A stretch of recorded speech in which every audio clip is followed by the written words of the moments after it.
actually I have a nonprofit organization, but I'm actually an educator. And so for me, my tax breaks are a little bit different, but at the same time, it did affect me because we can't do what we usually would do during the year in terms of getting kids into our programs and really running the programs. Because I think most people think that nonprofit means you don't get paid. Right. And it just means we certain tax breaks, or we a certain entity that allows us to do certain things that LLCs or corporations can't.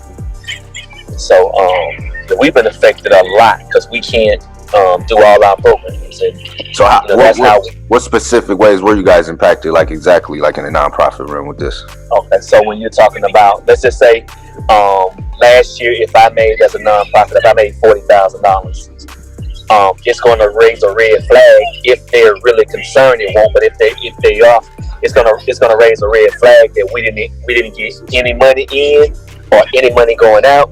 And so as a nonprofit, you get scrutinized more so because they want to. When they look at our books, they're looking to see who donated and how we used them. But if I didn't get anything, they're gonna ask me how am I really functioning. So in understanding that we can't function, they still want to say, like for me, I have to do my taxes from the time I started to now. So they're going to look at all the books and say, well, why weren't you able to make X, Y, and Z even in spite of this? You get what I'm saying? Because they can use it and say, well, schools are such a, we can't function like that because ours is based on if the organizations we work with that have the buildings. Ours is based on if their buildings are open. So if I charge a membership fee of $83 a month, I can't charge that $83 a month. And they're going to say, well, how were you able to do X, Y, and Z? I'm not. And so with that, they won't give me the tax break that I would normally get if I got that money. Okay. Yep. They were impacted a little bit more because you got to realize that nonprofits, they function off of corporate donors or grants. And so when the grants are cut or suspended, they don't function at all. And so we had a grant with roads that would usually give us about maybe $5,000-$6,000 throughout the year. They only gave us $100. And so the people that I would have reached during Christmas or during these breaks, it's nothing I can do for them. And then when you're talking about other things in terms of you got the corporate grants, well, corporations are not going to donate because they had to make cutbacks too. So if they're making cutbacks, your funding is almost zero because they got to say they can't afford to pay their regular employees. They're definitely not going to give me any of the corporation funds or fees scholarships that they used to give.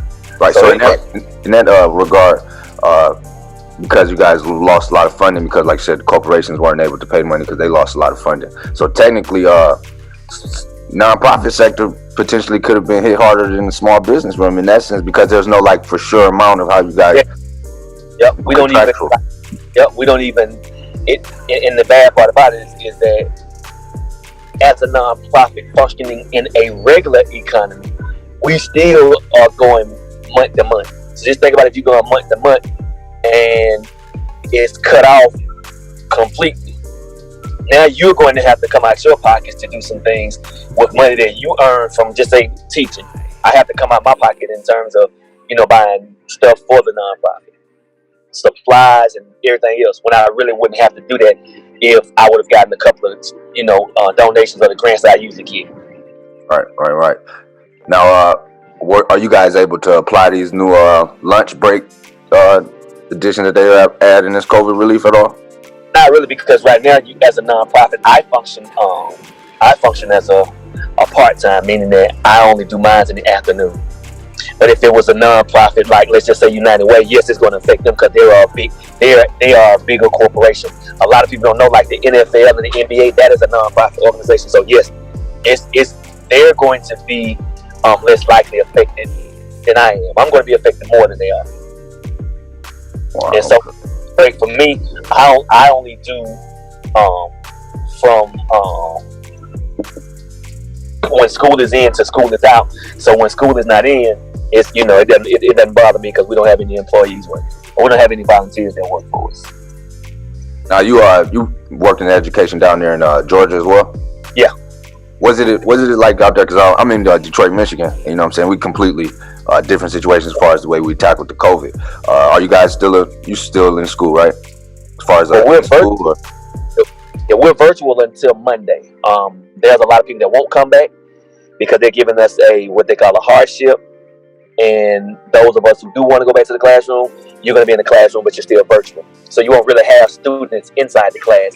And then January 19th, we're going to have a portion of our student population in the building with us. What kind of stress is that on like teachers? Were you guys ever have like with a bunch of staff? What's that like? There's too much stress because you got some people that are very, they're afraid of catching it from students whose parents may have not adhered to the strict guidelines. You got to think about it. There are people that don't believe this pandemic is real, and they're still living a normal life without masks and without restraints and all these other things. And so you got to go back into a classroom where a teacher may have took those restraints and restrictions seriously, but have not been around them. And so being around a bunch of people who may have not done that, you're more likely to catch it, and that's scaring a lot of teachers. So they're filling out the hardships. And so if we have enough teachers filling out the hardships, that means teachers who regularly don't teach a subject may end up teaching a subject that they don't teach and have all these other kids or all these other different elements in their classroom. So it is a very sticky situation. Do you see this at all letting up at all, in your opinion, as far as like the education aspect, how we're tackling it, or we might have to adjust again at some point, you believe? Well, I think education is always going to be in a state of evolution. It just depends on how we as the people who are giving the education and how we are the people that respect the education look at it. Because there's a lot of situations where I don't think it's going to get better, because you got to realize something that I realized in just certain schools alone. I've talked to teachers who have kids who have to work now, right? And so them being able to work from March of last year to now, they don't come back to school because they figure they're making money now and they're creating a life now.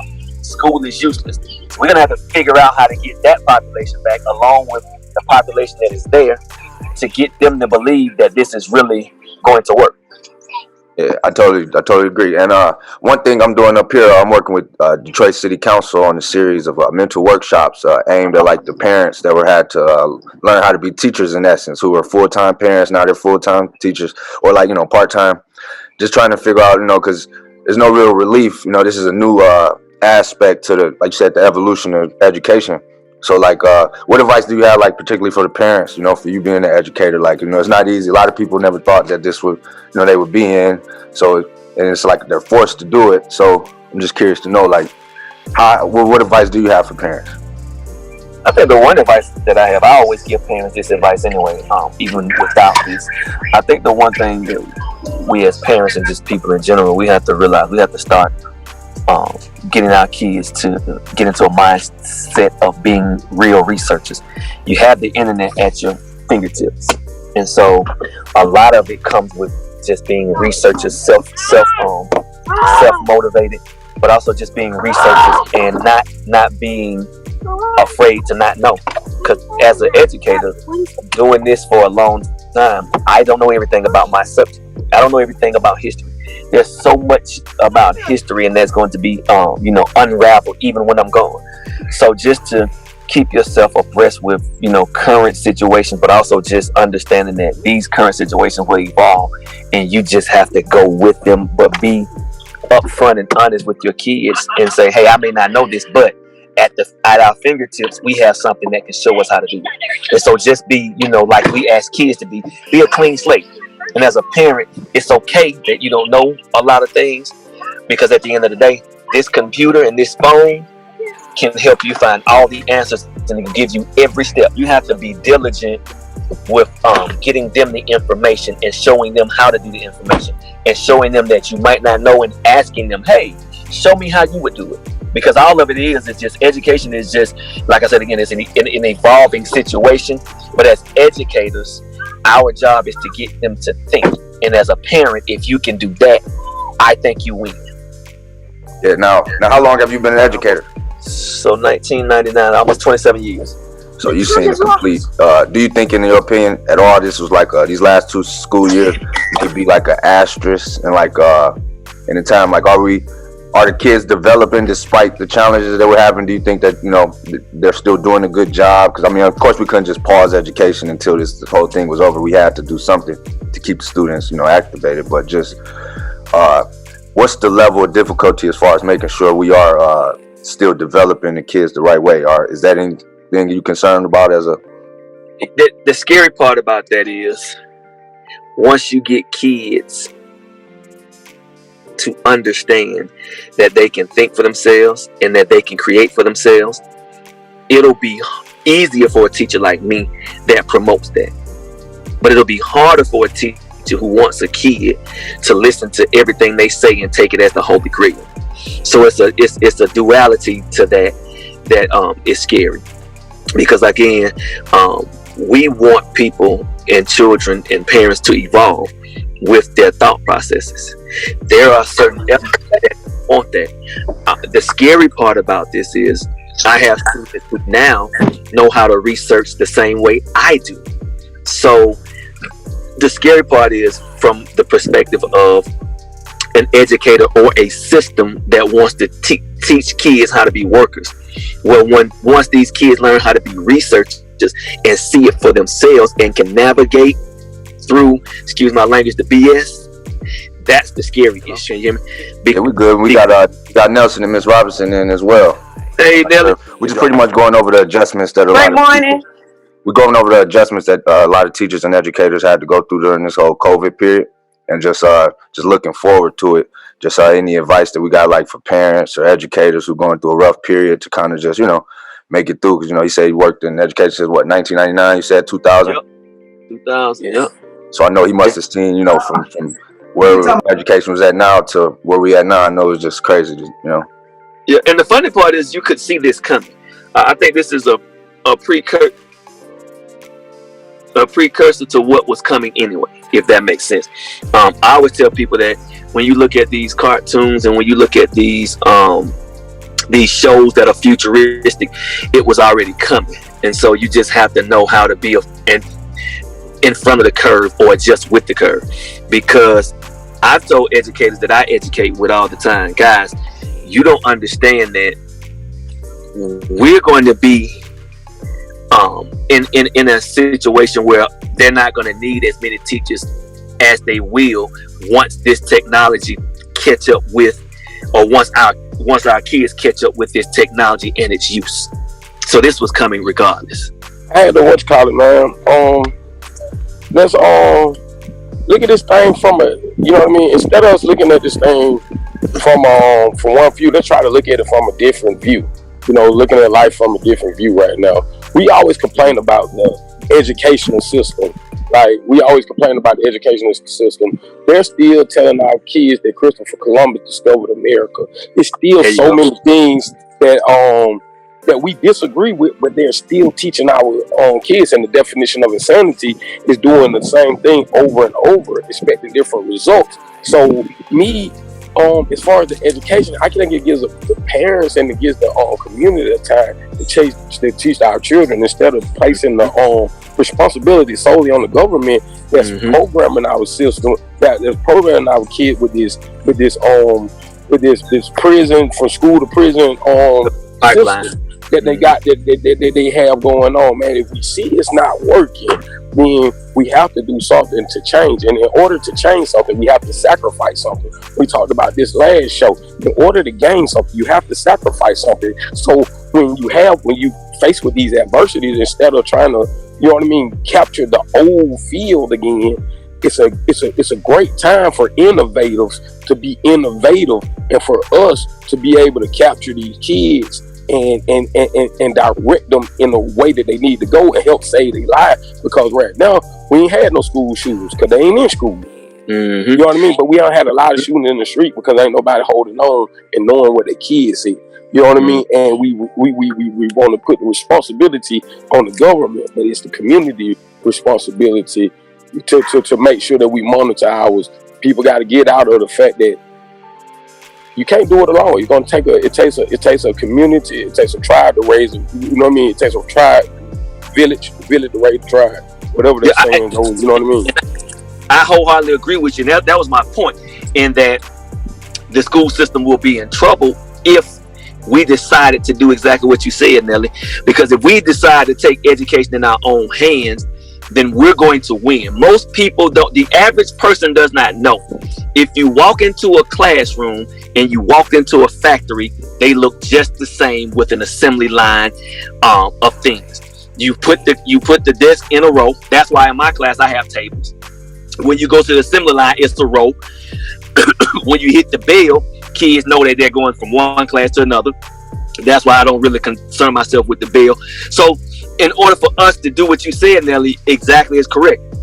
We have to take it in our hands. And that's what I was telling Chris, like, hey man, if we help parents become researchers and understand how to be researchers, a lot of the stuff that they're sending their kids to school with, it won't even be a question. And the kids, like I do, I ask kids to challenge the teacher, not in a way that's confrontational, but in a way that says, hey, you said this, I looked up at the research and said this, can you tell me where we gonna meet in the middle?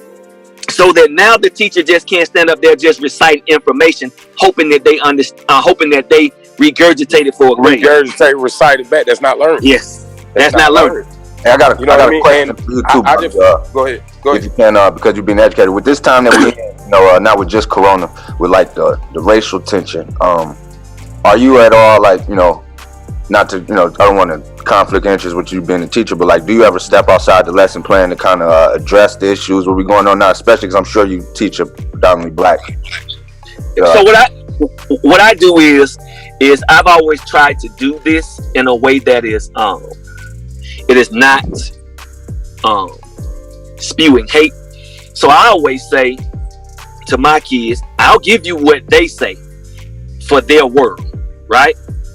But I'll also give you something to combat that so you can look at it for yourself. Because all of us know that the ideologies and the theoretical framework that we have in this education system is seen from one lens, and that's the European lens. And we all know that we have combated it even in our spirit. Kids reject it because it's in their spirit to reject it because it's not holy, it's not the whole truth. And so what I tell kids is, I'll give you this, but here's something else as an alternative for you to use. And if you decide to use that, that's great. But I also give them this precursor. You can't use the alternative on the test because the person that is grading that test is the person who created that history.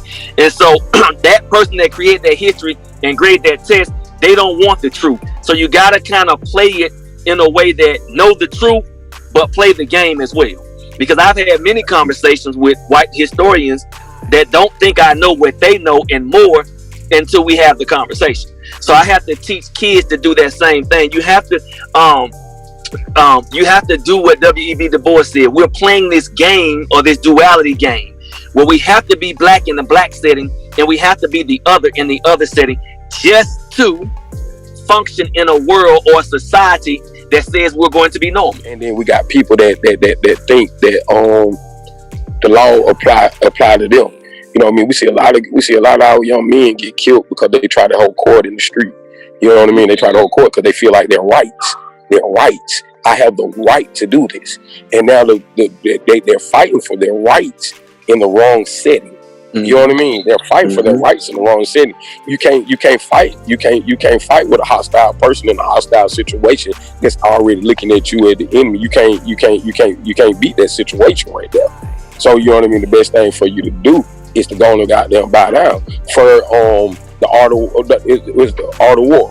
You know, no, the art of war is the first element of war is on surprise. But the 48 laws of power, the best fight that you ever be in is one that you walk away from. You know what I mean? It's not the fight at all. You got to fight with your mind. So a lot of time we see these police shootings and a different thing, and the only thing I'm stemming from is the conversation that he was saying, how we have to act like two different people at two different times. You know what I mean? You think that like young black students can be successful in the future economy if we apply that duality? Like we're still forced to do that in 2020. We can't. Just, we have to, because the thing is I learned something my first year teaching. I was very pro-black, and I told my cousin, man, I'm going to give these kids the black history and da-da-da-da. And he told me, he said, Bob, they're not going to want to hear that because that's not their reality. He said, what you have to do is get them to understand where you are and where you're taking them, and then you can win. So that's the same thing with this duality. We have to understand what their game is. And the funny part that I've learned is they've always told us how to play the game. They just haven't given us the resources to play the game. So the resources that we gain from them by doing it, quote unquote, their way in a certain space helps us. Because if we go in promoting our blackness to someone who thinks that you're threatening his privilege, you won't get far. And I'm not saying be to the point where I cut Chris's throat just to get somewhere. No, I'm saying know the rules of engagement for them, and then also know the rules of engagement of what we have to do in terms of in our communities. Because our communities, we can build them once we find out the rules of engagement in their communities, because those of us that are in those communities, we want to come back to our communities and say, hey, here are the rules, here's how you play it. And we got to let them know that playing them that way in front of them gets you more than it is with you being an angry black man, what they call, because I've never heard of an angry black man. I just heard of a black man who's sick and tired of being treated a certain way. But that's what they label angry black man. So we have to look at it and understand that this duality helps us become successful when we apply it. When we apply. And it's the thing. It's the thing that we're doing. The Popular Lane. It's the Popular Lane podcast. It's the Popular Lane that's creating and reprogramming the mindset of the people. You know what I mean? Nobody said it's going to be an easy task, but it is a task because we had to be a certain way to get to this point. You know what I mean? At this point in life, we had to be programmed. We have to reprogram and deprogram ourselves. You know what I mean? And right now, we're looking at the biggest change in the wealth in history. And a lot of people are not going to take advantage of it. You know what I mean? Nope. A lot of people are not going to take advantage of it. And they're going to be struggling. And then they're going to expect for people who took advantage of it to feel sorry. But when we had the same message, when we met at Walmart. Talking about, helping the kids and giving back to the communities and stuff, you know what I mean? That been 6-7 years ago, and we still on the same thing. But why is it that the world still has it? Why is it that nobody's catching on? Every year it got to be another Trayvon. Every year it got to be another Brian Jordan. You know what I mean? Every year it's another. You know what I mean? But we acting like we're so detached from 1968 when 1968 is still right here and relevant and in our faces in 2021. Notion to think like we were not too far removed from that particular period. You know what I'm saying? Now this one thing with the access to information that we have, you know what I'm saying? Do you expect the next 20 years to be the same, or there's no excuse for the? Be the same. You know what I mean? Even if you're a believer, everything comes full axle. You know what I mean? Everything comes around full circle. You know what I mean? And say like I'm not a churchy person, but I do believe that the meek shall inherit the earth. You know what I mean? Don't get no more meeker than the people, the African Americans of America. We the only people on the earth who can't count 3 to 4 generations back, who have no idea what they got flowing through their blood, and who not even trying to find it. And so in order for the world to wake up, first we have to wake up Black America. You know what I mean? And it's got to be done because everything got to change back to its rightful. You know what I mean? It's rightful for setting. The end of the world is not the end of the world. It's the end of the world as we know it. So everybody thinking about, you know what I mean, the destruction. This thing gonna go on. You know what I mean? It's gonna be how you adapt to it. Hey, and I And it's got the same thing that's going on with these with the schooling, with the entrepreneurship, with everything. You have to be able to adapt to the times. And if we don't adapt, then we're gonna fall off. Yeah. You know what I mean? And they're gonna fall off in record numbers. Speaking of adapting, one thing I did want to ask you guys about was financial literacy, because especially we got an educator, we got an entrepreneur here. Just want to know, like, from you guys' expertise and just everything you guys know, how important it is right now for families and different businesses to budget and just. Oh, that is the essential. I think one of the things that we miss, right, is so when people say, well, money is the root of all evil, and that discourages a lot of people from trying to acquire it, right? So the best way to solve that problem is just what you see. If you learn how to budget, you will see how to use money as a tool instead of always trying to use it to show off something that you're really not. Because the tool that you have in money creates other avenues for not only yourself but generations and others. I recently, probably about the last 3 years, because my children are getting at that age, 12 and 10, we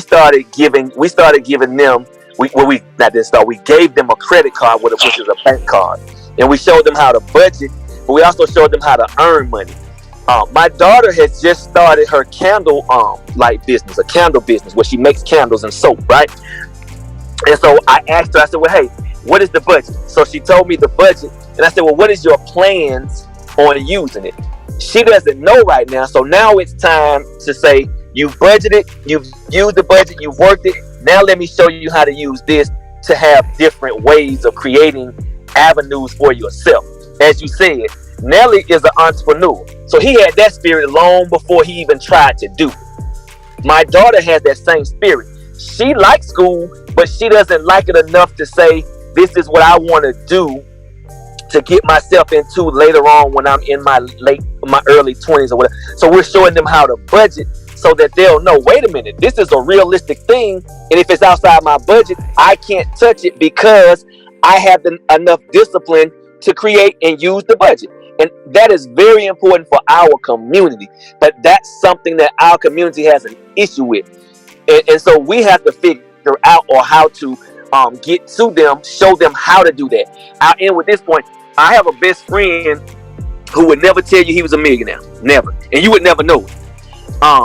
He has been trying to get people or show people how to invest and budget, and he is the only person that I know, I'm not saying it isn't, he is the only person that I know that has made 80% off of all of his investments, and 80% growth off of all of his investments. And yet and still, we have friends that grew up with us that won't even take his advice because of the problem of not knowing how to budget.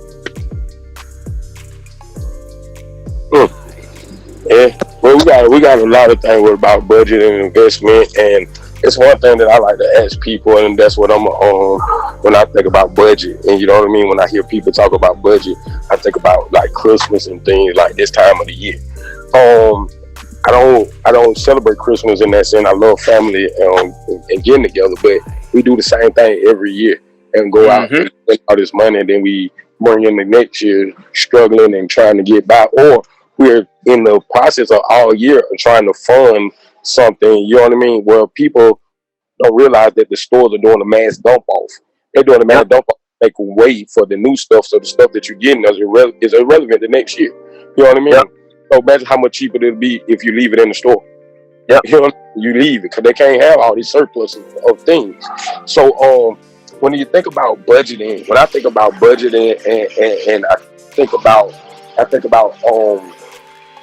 teaching the kids, you know, this is something that we don't teach our kids, and this is another advantage that we have right now because they're not teaching our kids credit cards and how to manage money, how to earn money in school. They're just programming them on stuff that's irrelevant. You know what I mean? It's irrelevant about the it's fucking irrelevant about, you know what I mean, this thing that they're learning. But it's relevant about how to survive right now.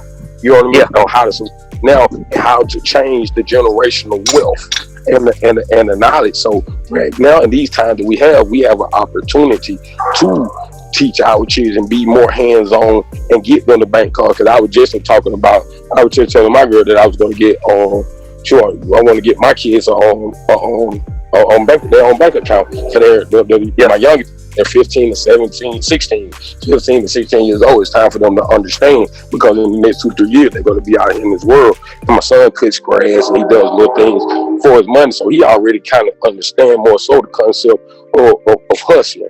You know what I mean? And they already been around me all my life, and that's all I ever did. We'll try to make nothing, you know what I mean, take nothing and make it into something. Ms. Robinson, no, it's Ms. Robinson. I wanted to ask, because one thing that's important to me too, and you spoke of credit, Nelson. I'm just recently getting into credit within these last 5 years, and I'm 29, and my parents didn't really know too much, and since then, like within this 5 years, I've since helped them build their. So I'm just curious to know, like, what type of roles do like generational, what would you say, assistance could have helped in some things? Because we pretty much first generation researchers in essence. Going back to Bobby's point, having to take that initiative and go. We got our access to this information. My father, for crying out loud, didn't even know he had a FICO score or what it was or anything remotely. So I was just thrown in the fire. So I'm just curious, with you being a parent, what do you think about that? So I hear y'all talking about budgeting, right? But I think we need to know the power of saving, meaning the power of the compound. Because originally, if you was to tell me, save $25 a month, and I'm like, save $25 a month, I'll never get rich, right? But when I learned the power of the compound effect of you saving $25 a month or a week or whatever, at whatever rate. There you go. You understand? So, like, yeah, they understand. Okay, yeah, we gonna budget, but what this budget gonna get us? Right? Budget gonna get you more money to save, so you can have a better future. But again, they have to understand the power of the compound, and that's what my mom.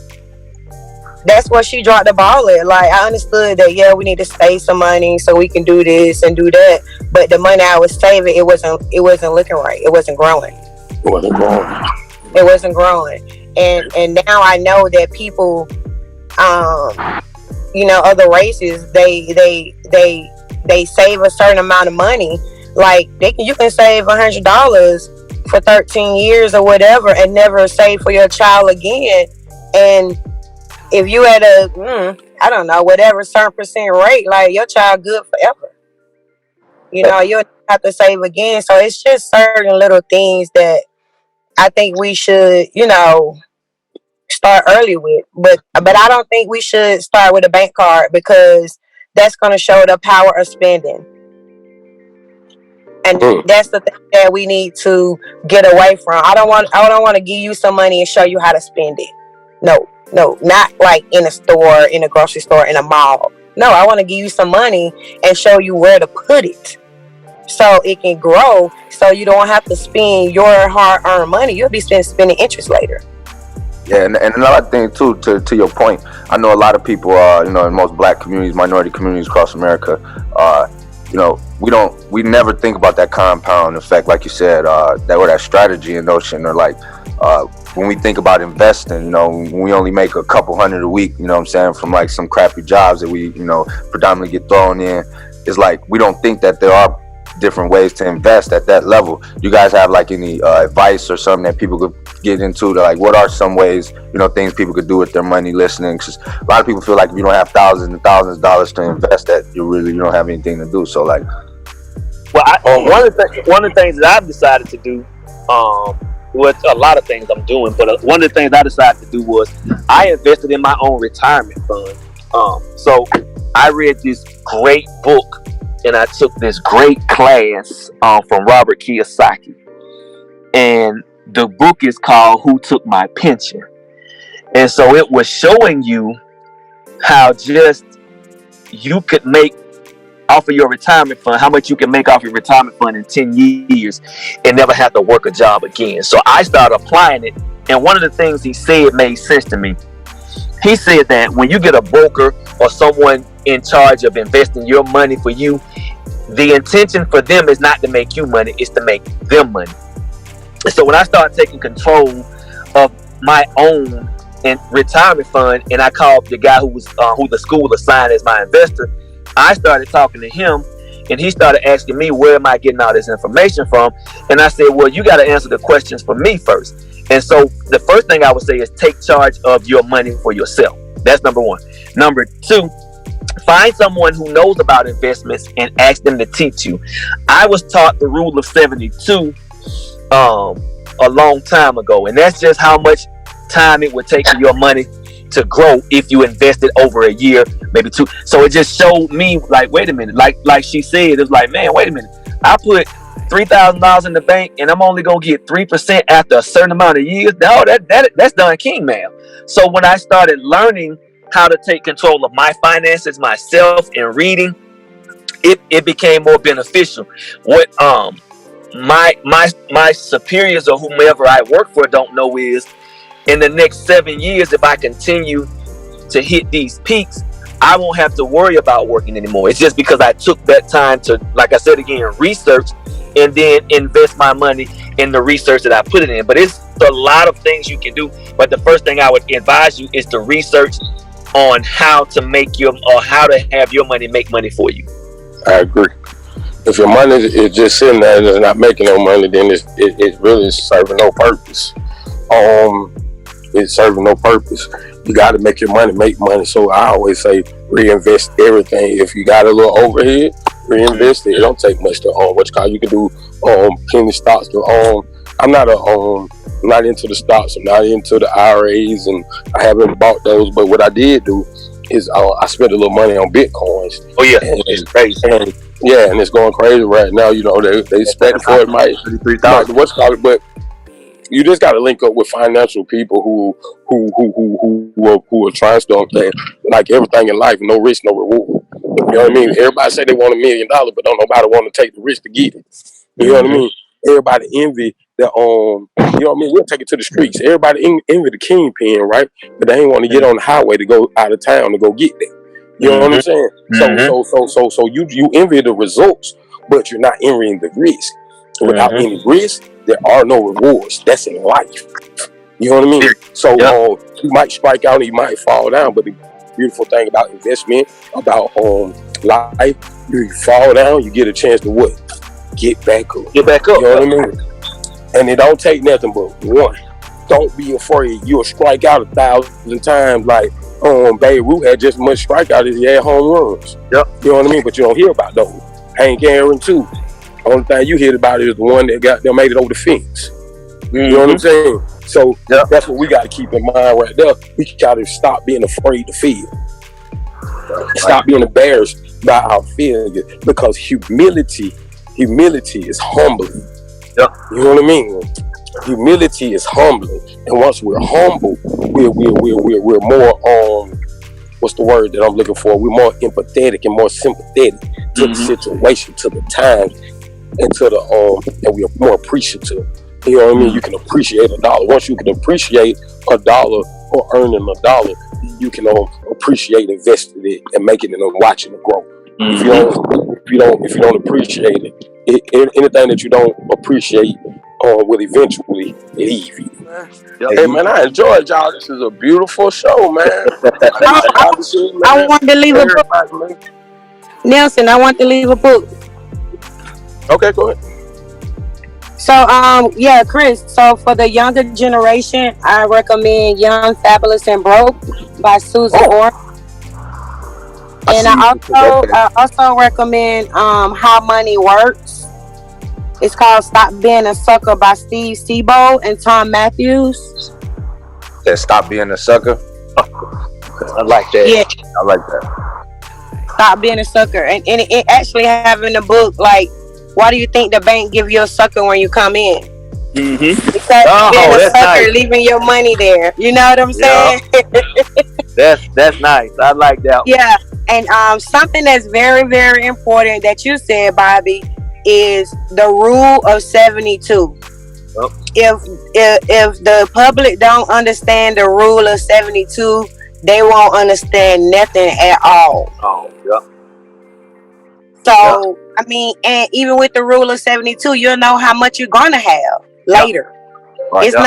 It's not gonna be like, oh, I think I'm gonna have 1 million, or no. We do the numbers, we up it, and then we know how much we're gonna have when we retire. So the rule of 72 is very, very, very important. Definitely.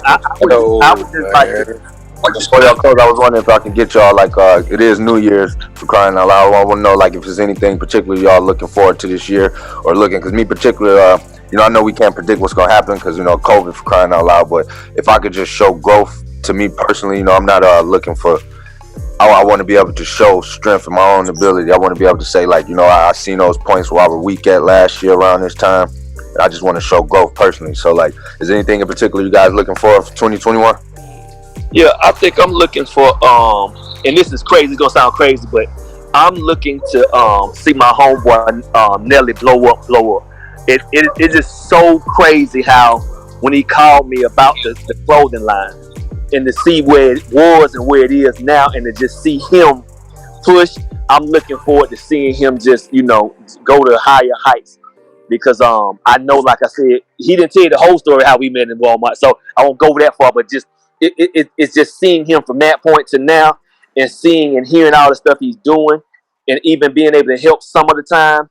And I just want to be there to see it just take off. So that's what I'm looking forward to. And for myself, I'm just growth, man. Like you said, just looking to grow even more. But for him, I want to see where it's going to go, and I know it's going to go. And I just want to be able to tell people, like, man, I saw that from the beginning, so I could tell his story for him when he's not there.